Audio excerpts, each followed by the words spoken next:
আসসালামু আলাইকুম প্রিয় দর্শক। আগামী ফেব্রুয়ারির প্রথম অর্ধে নির্বাচনের তারিখ বা সম্ভাব্য তারিখ কিন্তু ঘোষণা করে ফেলছে নির্বাচন কমিশন। এখন প্রশ্নটা হচ্ছে, আপনারা আগামী সংসদে প্রতিনিধিত্ব করবে দেশের কাকে চান, জামাতকে নাকি বিএনপিকে? আর এই সরকার আদৌ সুস্থ একটা নির্বাচন দিতে পারবে কিনা, এই বিষয়গুলো নিয়েও কথা হচ্ছে। দেখেন, বর্তমান যে বাস্তবতা, এখন চাঁদার জন্য মানুষকে পাথর দিয়ে মারে। আমরা দেখলাম গাজীপুরে গত দুদিন হলো যে চাঁদাবাজির ভিডিও করেছিল, এক সাংবাদিককে ইট দিয়ে থেতলে দিয়েছে, তারপরে কুপিয়েছে। আবার আরেকখানে নাকি, এখানে যদিও মেয়েরই ঘটনা আছে, তারপরে অনেকে আবার বলছে চাঁদার ঘটনা। এক সাংবাদিককে কুপিয়ে তারপর শেষে সেখানে তাকে জবাই করে হত্যা নিশ্চিত করেছে দুর্বৃত্তরা, যদিও তারা ধরা খেয়েছে।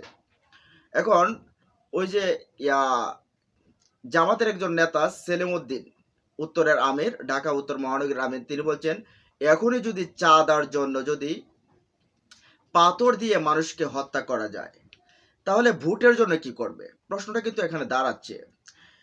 তো বলছি এই সরকারের সক্ষমতা নিয়ে, যে এখন কাকে ভোট দিবেন সেটা আপনার ইচ্ছা, জামাতকে দিবেন নাকি বিএনপিকে দিবেন, এটা আপনাদের ইচ্ছা।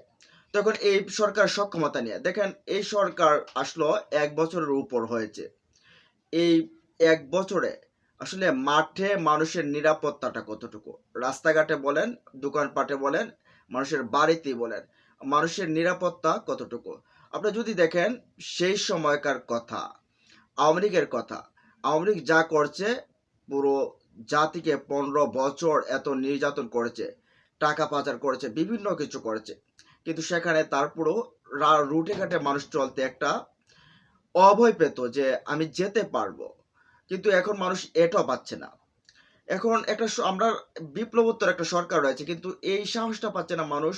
কিছু কিছু জিনিস নিয়ে যাবে, একটা ব্যবসা শান্তিতে করতে পারবে, কোনো কিছুই করতে পারছে না।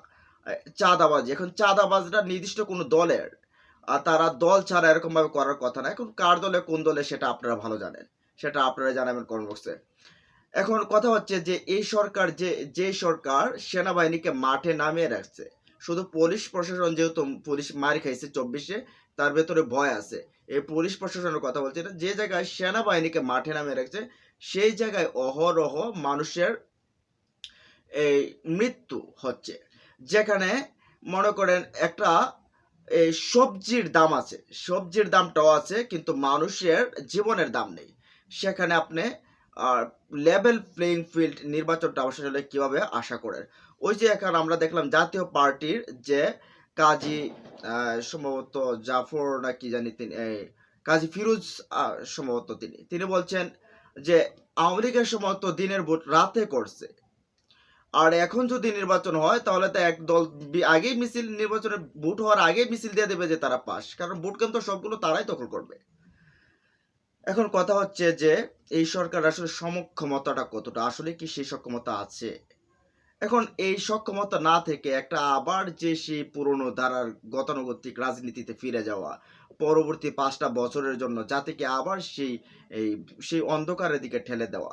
এখন না হলে যদি এই সরকার যদি সংস্কার করতো, তাহলে হয়তো বা কিছুটা হলেও এখানে পরিবর্তন আসতো।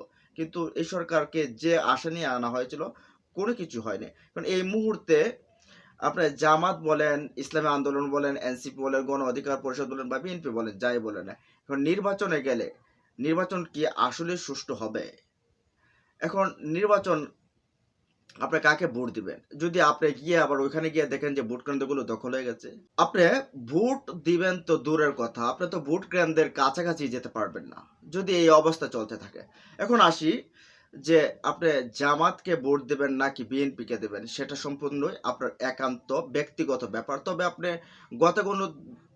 গতানুগতিক রাজনীতিতে সে পূর্বে ফিরে যেতে চান নাকি ভবিষ্যতের দিকে এগিয়ে যেতে চান, সেটা এখন আপনার উপরে নির্ভর করছে।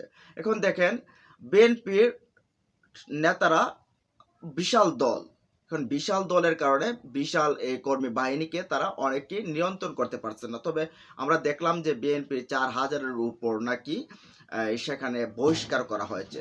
এখন একটা সমুদ্র থেকে যদি আপনি কয়েক মগ পানি নিয়ে যান, তাহলে সেই সমুদ্র আসলে তেমন কোনো কিছু হবে না। এখন এই যে বিএনপির এত বড় দল, এই বিএনপি থেকে আপনি যদি ৪-৫ হাজার কর্মী আসলে এগুলা যদি বহিষ্কার করেন, বরখাস্ত করেন, আসলে তেমন কোনো কিছু যায় না। এটার প্রভাব আদৌ পড়ে নাই। এটা দিয়ে আসলে চাঁদাবাজি বলেন, দখলদারিত্ব বলেন, কোনো কিছু আসলে রোখা যায় নাই। তাদের প্রতি ট্যাগ হচ্ছে, এখন বলতে পারেন যে বিএনপি তো চাঁদাবাজি করছে। আরে ভাই, চাঁদাবাজি করছে না, কিন্তু শেষ বেলা বহিষ্কার যখন হচ্ছে তখন তো দেখা যাচ্ছে তাদের লোক। এখন তারা বিএনপির অনেক নেতা, সিনিয়র নেতা বলতেছে যে আমরা এদেরকে নিয়ন্ত্রণ করতে পারছি না, বড় দল নিয়ন্ত্রণ করতে পারছি না। এখন এখন নিয়ন্ত্রণ যদি এখনই না করতে পারেন, তাহলে ক্ষমতায় গেলে আপনি কিভাবে করবেন? মানুষের তো প্রশ্ন থাকছে এটা। এখনই যদি নিয়ন্ত্রণ না করতে পারেন চাঁদাবাজি, এখনই যদি আপনার ওই যে আগে 500 দিত আওয়ামী লীগের সময়, এখন 1000, তারপরে তো বলবে 5000 দিতে হবে। এখন একটা ব্যবসায়ী কয় হাজার টাকার ইনকাম করে। ধরেন এদিকে অভিযোগ রয়েছে, কিন্তু অপর দিকে আপনি দেখেন জামাত ইসলামী আপনার এদিকে কিন্তু আপনি সেই অভিযোগগুলো করতে পারবেন না।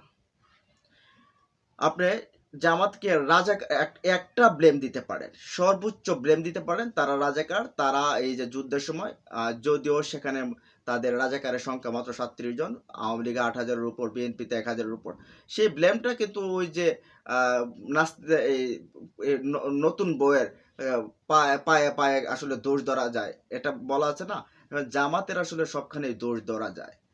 তো এই দোষটাই ধরা যায় যে জামাত রাজাকার, তারা দেশদ্রোহী। কিন্তু 45 বছরে আপনারা দেখছেন যে আসলে দেশের জন্য কি হয়েছে, কি করেছে না করেছে, সেগুলো আপনারা দেখছেন। এখন যদি আপনার যদি পছন্দ হয় তাকে ভোট দিতে পারেন, তাকে ক্ষমতায় নিতে পারেন।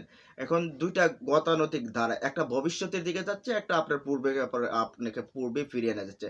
এখন আপনি চিন্তা করেন, দেখেন আপনি ভবিষ্যতের দিকে, সুন্দর একটা ভবিষ্যতের দিকে যাবেন, নাকি পূর্বে আপনি ফিরে যেতে চান।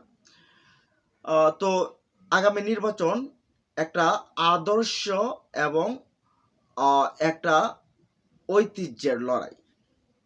একটা আদর্শ একটা দল লালন করে, আর একটা ঐতিহ্য যেটা পূর্বে থেকেই চলে আসছে সেটা। এখন আপনি ঐতিহ্যের দিকে যাবেন নাকি আদর্শের দিকে যাবেন, সেটা এখন আপনাদেরকে বিবেচনা করতে হবে। এখন আপনি কি এই ভবিষ্যতে কি আপনি কিভাবে বাঁচবেন, আপনি সেটাকেও আপনাকে কিন্তু ডিসিশন নিতে হবে। আপনি কি আসলে কি কারো চাপের মুখে 5টা বছর থাকতে চান কিনা, বা কারো শোষণের শিকার হতে চান কিনা, সেগুলো আপনার বিষয়। এখন জামাত গেলে শোষণের যদি শিকার হন, তো জামাতকে ভোট দেবেন না। বিএনপি গেলে যদি শোষণের শিকার হন, তাহলে বিএনপিকে ভোট দেবেন না। এটা আপনার বিষয়। তবে এই মুহূর্তে ডক্টর ইউনূসের অবস্থা বা এই উপদেষ্টাদের অবস্থা যেরকম আছে, সেই অবস্থাতে মনে হচ্ছে লেভেল প্লেইং নির্বাচন তো দূরের কথা, একপাক্ষিক সেই একতরফা নির্বাচনের দিকে যাবে। কারণ একতরফা নির্বাচন হলে জাতির ঘাড়ে আবার সেই জগদ্দল পাথর বসবে। সেই পাথর আবার জানে কত বছর যাবে, সেটা আসলে জাতি জানে। ডিসিশন এখন জনগণের হাতে। জনগণ আপনারা নিতে পারেন যে আপনাদের ভবিষ্যৎ আপনারা কিভাবে দেখবেন, সেটা আপনাদের কাছে বিষয়। এখন প্রশ্নটা হচ্ছে আপনারা কাকে ক্ষমতায় নিতে চান? বিশাল দল বিএনপিকে নাকি জামাত জোটকে নিতে চান? এখন মাঝে মাঝে বিশাল দলও কিন্তু আপনার কিন্তু মাঝে মাঝে মাঠে কিন্তু গোল খায়।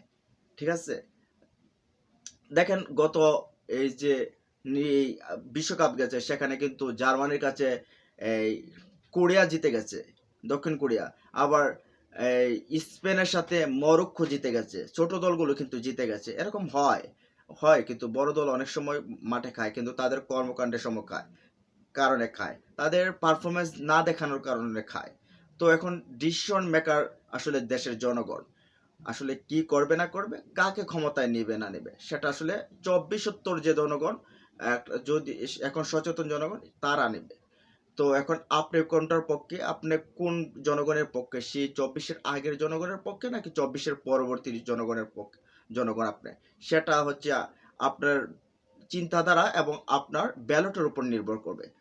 তো আপনি কাকে চান জানিয়ে দিন কমেন্ট বক্সে। ভালো থাকুন, সুস্থ থাকুন, আল্লাহ হাফেজ।